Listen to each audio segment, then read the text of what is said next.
Hey all, welcome back. This is Dino the Ops Guy, and this is Production Management in Practice, or Stardew Production Management 101. It's a course in production management where we start with the application, or we start with the situation that is a production management situation. And in this case, the situation that we're talking about is in an application called Stardew Valley. So it's nice from the standpoint that you have it on your computer. If you want to try some of this at home, you can. You don't have to hop in your car and go any specific factory anywhere. It's really convenient that way. But it also has enough nuance and enough complexity that we can talk about a lot of. You have really good discussions on some production management issues, which makes it ideal. So, in this episode, we're going to talk about some of the decisions that we have to make in the secondary passive income. So essentially, I say passive. It doesn't mean that we don't touch it at all. If you compare it to the crops where you have to water every day, that's pretty active. But if you have a tree, once it's grown, you don't have to water. Even when it's not grown, you have to water. But once it's grown, you don't have to even maintain around it. You just have to take the fruit off the branches. So, and for a lot of animals, you have to pet them. That's true. But for the most part, stuff just sort of appears because it appears. So when we get into those issues, we sometimes have to make some decisions, and the decisions don't always seem that simple. So, for example, we get a lot of pro forma numbers for this. So we know there are 3 different types of milk, and there are 3 different types of large milk, and there are 3 different types of eggs, and we can do some sort of combinatorial approach to what's going to happen. And after we get all the variables and combinatorics done, we just end up with a whole bunch of numbers and not a lot of decisions. So to make this easier, we're going to use some empirical data that we have, and because I keep a ledger, it's fairly easy to get into, well, how much do we normally pay for this stuff? What's going on? So when we're talking about, for example, cows, there's 3 different types of milk and 3 different types of large milk based on quality, and the 2 different types of milk produce 2 different types of cheese, and so we'll get into, well, what does that mean? Well, given that we have the ledger, we can go back, and I have through the last 2 weeks, to say, for example, eggs. In the last 2 weeks, we've had 4 eggs and 41 large eggs. The 4 eggs have a value of 274, or roughly 69 G per egg. The large eggs for almost 5,000, so 122 G per egg. So if we're looking at making mayonnaise, well, eggs produce one type of mayonnaise, large eggs produce a different type of mayonnaise, and we can say the amount of egg value that we put in that isn't distributed to the mayonnaise machine is 117 per egg on average, given our current harvest for the last 2 weeks. And the ratio should be 64% of them will be large eggs, producing the gold standard mayonnaise, and the balance 36% should be regular eggs, doing the regular standard mayonnaise. And that really cleans up a lot of our numbers, and it's not going to be perfect. It's ephemeral. It's going to change over time. But right now, it is a really good guess for what we can do and how to make decisions on our secondaries. Or on our passives, I should say. So yeah, for cows, if we're looking at a cow costs $1,500, but every day you get milk, and there's 2 touches there. One of them is we pet the cow, and one of them is we milk the cow. So for every milk, there are 2 touches. And lift per day, well, we didn't pay anything for the milk. We just got the milk. Essentially, we're not going to accrue the cow value. That's sort of past, already done kind of thing. So we're getting 181 value from the process per day. And given that we touch it twice per day, that really comes to about 90 G per touch. Goat, on the other hand, we get it every 2 days. So the touches are touch one day, touch the second day, milk the second day. 3 touches for every goat milk. The goat milk value is 288. Lift per day, because it's every second day, is 144. And lift per touch is better than cow, a little bit better, 96 per touch. And we can use these numbers, the lift per day and the lift per touch, to make decisions. And if we're looking at the base load, so the idea being we want a steady income that's going to, whether it's 3 hours of our day or 6 hours of our day or 10 hours of our day, whatever the case, that's going to generate a steady amount of income. And that's kind of what we're thinking with the crops. That's kind of, we just sort of give up that, yes, we're going to have to invest a lot of time and we're going to have to organize the best we can so that we don't lose a lot of time in that. But some of that time is going to be for that base load. And then once we've done that base load, any time that's left over, we can say lift per touch. What gives us the best return for the extra time that we have? But when we get into base load, we want to start making decisions to say, we want to know what the lift per day is, not just on the cow and the goat and the chickens and the apple tree, but when we start looking at when we put those eggs into a mayonnaise machine, or when we put the milk into a cheese press, or when we put vegetables or fruit into kegs or jars, etc. So I've highlighted, on the left we have the primaries, the cow, goat, chicken. On the right we have the secondaries, the mayonnaise, the cheese, the kegs, the jar, etc. And on the right I've highlighted all the lift per day, all the good indicators for base load in yellow. And the best one is duck. So that's great. The idea should be, let's get as many ducks as we can for those first couple hours or whatever, and that would be great. However, we do have a bit of issue there from the standpoint, a duck produces an egg every 2 days, and specifically on even days for the ducks that we have. Goats produce milk every 2 days, and specifically on the even days. So now we have what's supposed to be a base load, a steady, everyday kind of thing, saying, well, on even days, it's going to be 6 hours, and on odd days, it's going to be 4 hours, and that's not a base load. That's not what we're hoping for. So there's a chance that we're going to end up with some sort of imbalance, and we can balance that out to some extent with, let's say 2/3 of our kegs, if it's every other day for hops, 2/3 of our kegs harvest on the days that we don't have duck eggs and goats, and we can sort of play games to sort of time that out. But it is something that you'd want to consider, given that this is all about setting your base load. So we do have these numbers, and we could sort of compare, but we do want to look at it to sort of milk it for all the decisions that we have to, for the information that we want to get from it. Another one that's going to come up is melon does a great job, not quite 100 lift per day in jar and kegs. It does do 100 lift per day in jars. But either way, it's got some really good lift per touch. So we want to keep that open. And if the kegs and jars are already full, it's hard to sort of make a last minute decision that we're going to put something in a keg or a jar that's a melon, because well, the spots are already full. So it comes down to, we can look at and say, where are we going to put our melon? If we have an infinite number of melon, that would be great. We put it in both. Who cares?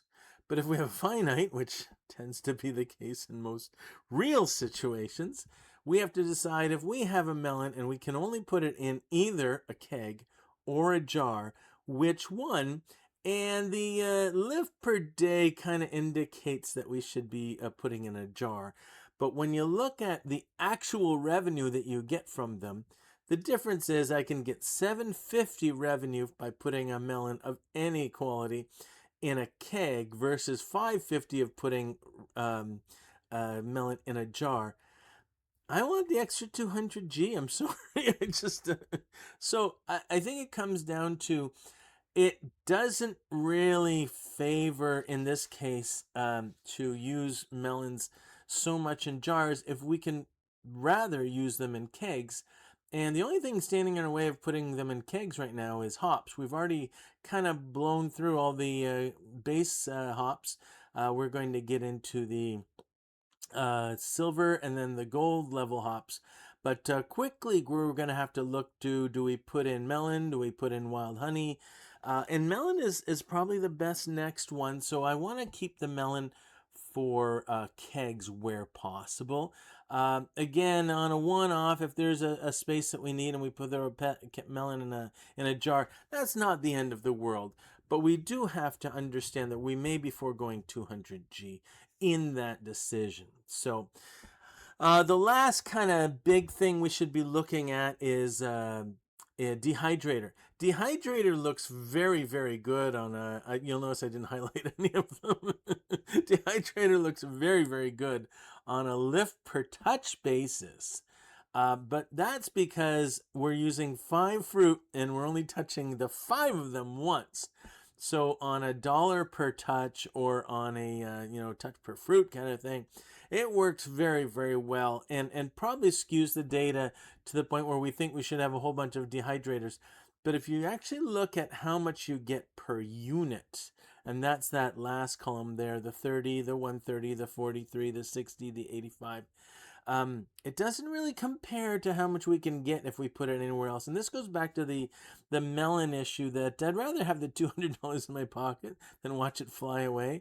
For the dehydrators, unless we're getting into a near infinite supply of something like a sort of a cell that kind of cycles and goes sort of on its own, and those fruit or whatever don't affect anything else, I probably want to hold off on using those dehydrators just yet. So for example, we do have blueberry. We're not going to use blueberry anywhere else. We're saving them just for the dehydrators.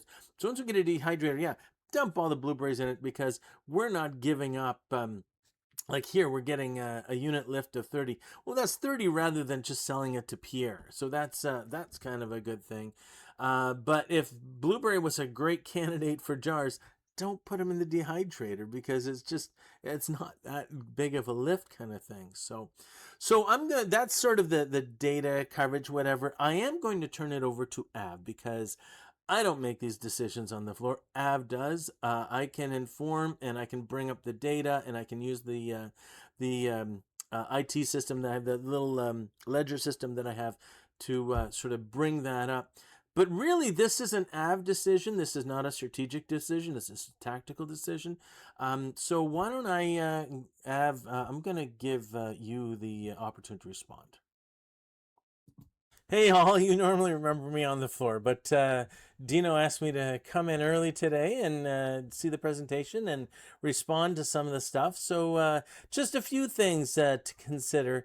As far as the animals go, we're just going to continue our course of action. We do recognize that there might be a developing imbalance, but as kind of Dino said, that tends to work itself out from the standpoint that if there's so much work there that we don't have time to harvest a keg or something, one of those lift per touch issues, then the lift per touch issues tend to have the cadence that counters that sort of the counter cyclical, if you will. If it becomes a bigger problem, certainly I will intervene, but that's not the first thing that I'm worried about. Keg we're going to use the hops in the keg until we run out of hops, and then we're going to use the melon. That's the best thing to do there. We don't want to give up that 200D delta. And as far as jars go, we will use up all the cauliflower. I think we're close to the end of that. Use up mushrooms where we can, and then hopefully that tides us off until we get to the pumpkins. If not, we can do some quick calculations with what makes sense to go in there. And if we throw through a couple melons in there, that may not be the end of the world. But we can look, sometimes fiddlehead makes sense going in there, depending. We can just look at sort of the lift in each situation and make the best of it. I tend to think that we probably can do it just with mushrooms, but it's not the end of the world if we have to dip into melons or something else. The dehydrator, I'm really excited about using the dehydrator with the new mushroom farm because that does become its own cycle, and we can just sort of let that run on its own. Those mushrooms probably don't have a place anywhere else, so we'd end up just selling them. So the value that we get from the dehydrator, and it reduces the amount of touch. It's kind of the same situation that we have with the apples in the jars, that if we have to put the apples in a chest and then pull it out of the chest and put it into the jar, we're wasting our time. A couple touches there. Where with the mushroom dehydrator, if we can just take the mushrooms off the log, throw whatever we can in dehydrators, throw the rest in chest, that's just going to be more efficient. And that's going to be the approach that we're going to take. So hopefully that makes sense. I'm going to turn it back to you, Dino. Okay, very good. Now let's get into the factory. Av, there's a few things that we're hoping you can get to today. Water and harvest, pet the animals and process the animal products. And today is a Sunday, so let's check that carton. If we can get that red cabbage, that'd be fantastic. That'd be great. Any free time you have, forge in mine. So it's back to you, Av. Okay, thanks, Dina. We're back in the factory now. And it's going to rain tomorrow, and fortune seems neutral. So, we learned a new skill there. We got some mushrooms. That's awesome. So just as kind of was saying, we can't use the red mushrooms, but and the common mushrooms are a bit of a dud, but we got a purple out of that. So if we can accumulate some of them, Meow loves me. Yay! Okay, so we can I think we can probably use mushrooms to get us through. As I was saying in the boardroom there. Okay, so we got a few things going on here. We are probably not going to get to the desert today. We do want to check the traveling cart. And given the situation with the weapon, that we don't have the best weapon, kind of counting on getting to 25,000 so we could buy the lava katana. But I've also been toying with the idea of using exploding ammo. It takes in a lot of... we missed lint. Okay, let's talk. See, it's a good thing we do this little check to make sure that that we get all the petting done. And that's going to be a data point to say how often do we miss something. I didn't miss it on purpose, of course. I don't think anyone's going to hold that against me. But if there's a pattern to say on certain days or in certain ways that I approach things, sometimes we're at risk of leaving an animal unpet, then we got to address that. But getting back to, I was thinking of using explosive ammo. It's not ideal, especially when you're going against serpents because they're flying all the time. So trying to find a good place to target isn't the best. And they use up a lot of iron bars, not just iron ore, but iron bars.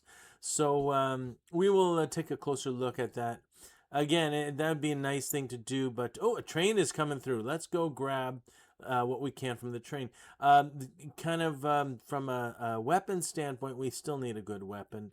And if we can also do, let's say, 5-10 of the explosive ammo, that would be good too, but we can't really rely on that. So, train's here! All right, let's, hasn't left us anything yet.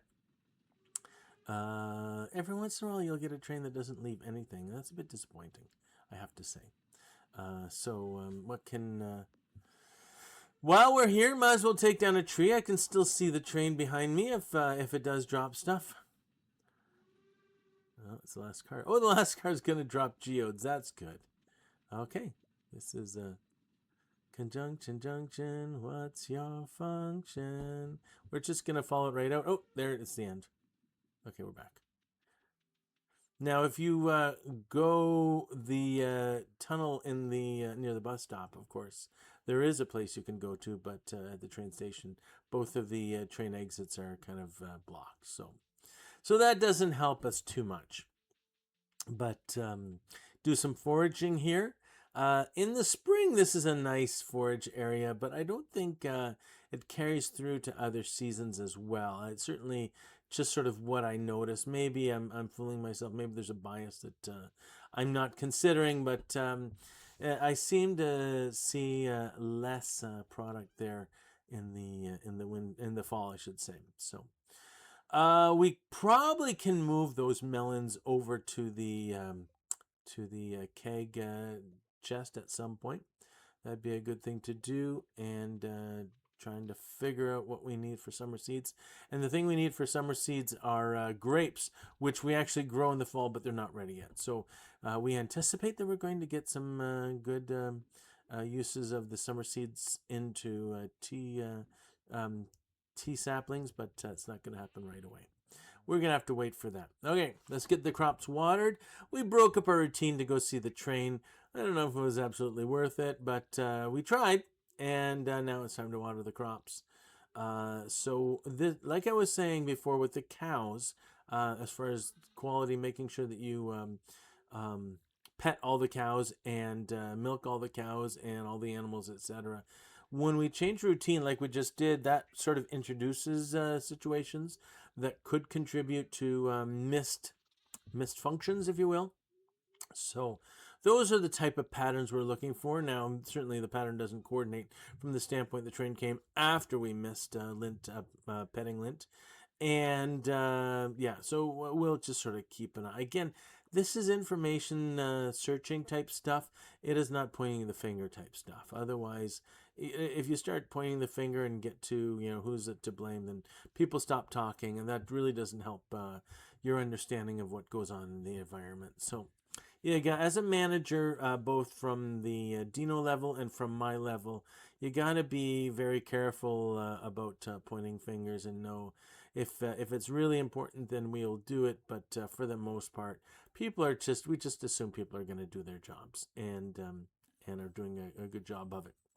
So we also assume, of course, that even though I don't get paid for overtime, like coming in early, I'm just gonna do it. That's the way. It's production management. What can you do? That is but you can gripe about it. A lot of people gripe about it. So, okay, we're at the ocean. We're gonna forage a bit. We got 2 coral. Both of them silver. We can see those on the hotbar. But doesn't look like a really good beach day. Nope. 2 coral. We got a couple hundred there. We will talk to Elliot. It's always nice to talk to Elliot. Drop off our coral. And we got some rings. Let's fish. Yay! I like fishing. Especially with rings. You gotta fish with the rings. Our sardine. Not a really valuable fish. We got some seaweed. Not a really valuable catch. And what do we have?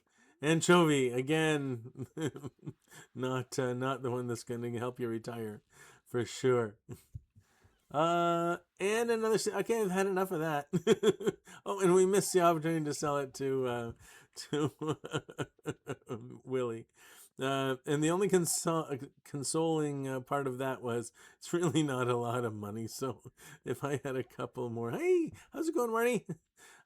Yeah, whether I drop it in the shipper or give it to him, it's not going to make a lick of difference, honestly. Hey, Sam. So we found another set of rings. Let's see what we can catch here. Hopefully not the seaweed. No, it can't be seaweed because it's not the sea. And we got a chub. Again, I'm not impressed. And some green algae. This is not a good fishing day. Let's just get out of here. We do have to check. Now, I just heard a little ding-a-ling-a-ling thing, which is usually a sign that there's an opportunity to use your pan. But it's a big lake, so I don't know that I will find it, even if I keep looking. But I did try and look a little bit. Oh, hi, Abigail. We won't tell you when you're hiding there. Okay, let's see what's in the... we got lucky lunch, but no, nothing that we can really need.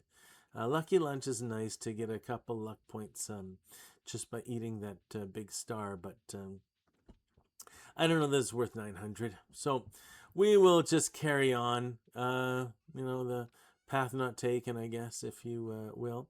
So we're going to we're run out of milk, which is a good thing. It just means that we're caught up, I guess.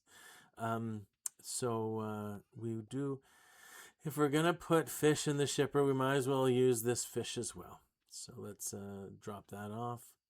We got a few things going in. Again, I'm not expecting a bumper return on this stuff. So we can drop off our algae and our seaweed and make our way. We're gonna head to the mines. And the thinking being, if we can find a prismatic shard, that solves our problems. And actually, on the 100th floor, it's nice to get an eel, a lava eel. But even if we can just get some cave jelly, then we could make a fish dehydrator, a fish smoker. But we didn't get it this time. And given that I only have 2 summer squash left and I had to use one of them, I think it's time to get back to the mine and start looking for prismatic shards if we can get them. Not a lot going on this floor. Oh, we found the ladder, though. That's good. The googlies are starting already. All right, we got that one. That's 2 void. That's pretty good. That's 100 or so. And some fire quartz. The fire quartz is good because we can use them to make the dehydrator. So as long as we can keep this guy under our blade. Okay, now see, this is where the problem comes because I have 2 of them. Oh no, that didn't work out so badly. All right. Okay, and another ladder. This is where the luck kind of helps. I don't know that we have a lot of luck today. Let's get the aquamarine. 2 aquamarine. That's good.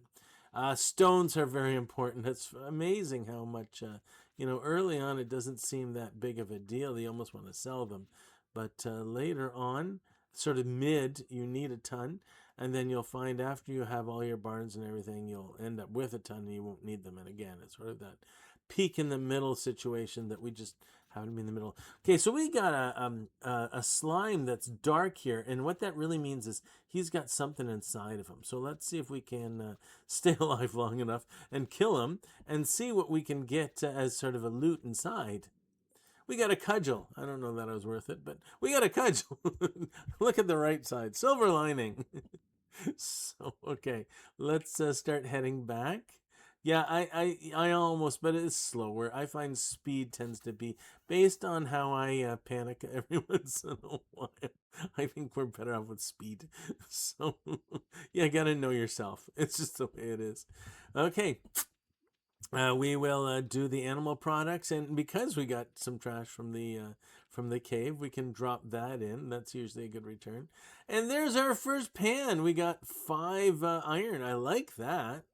So drop off everything we need sort-wise, and we're going to put the mayonnaise in, and we're going to sell the aquamarine too. I'm pretty sure we got a couple aquamarine on the other side. So drop off the cave carrot, and then we will certainly look at what we can do for the hops and the pale ale. And if we get past the door before 150, yes, then we can sell it. I don't know if that's exactly the right play, but I think we're safe as long as we get past the door. So, okay. Had, I think, a decent day. Other than Willie kind of stiffed us at 5 o'clock. That's his schedule. He's got to do that, right? So, okay, the next day is going to be clear and sunny, even though today's raining. And then the spirits are in good humor. Back to you, Dino. Thanks, Av. That was a good run. We did get all the crops watered and the harvested. We did pet all the animals and the animal products, including Lint. Lint's a good girl. I'm glad you got back to pet Lint. And really, as Av said, the whole check isn't to point fingers as much as just to see if we can capture some patterns. And if there is some changes that have to be made, then work with the people who have to change. There's, we didn't talk about change management much, but that's a big part of my job and especially Av's job. As far as free time, we got to the mine, we did some foraging, and we actually did some fishing. Not to a lot of revenue, but we did some fishing, so that is what it is. But so hopefully you got something out of this. Hopefully you learned something. This is meant to be a production management course, so I do hope there is some learning. If there's anything we can do to help that learning or make it more entertaining or make it better on some level, then let us know in the comments. But hope to see you next episode, and this is Dino the Ops Guy signing off.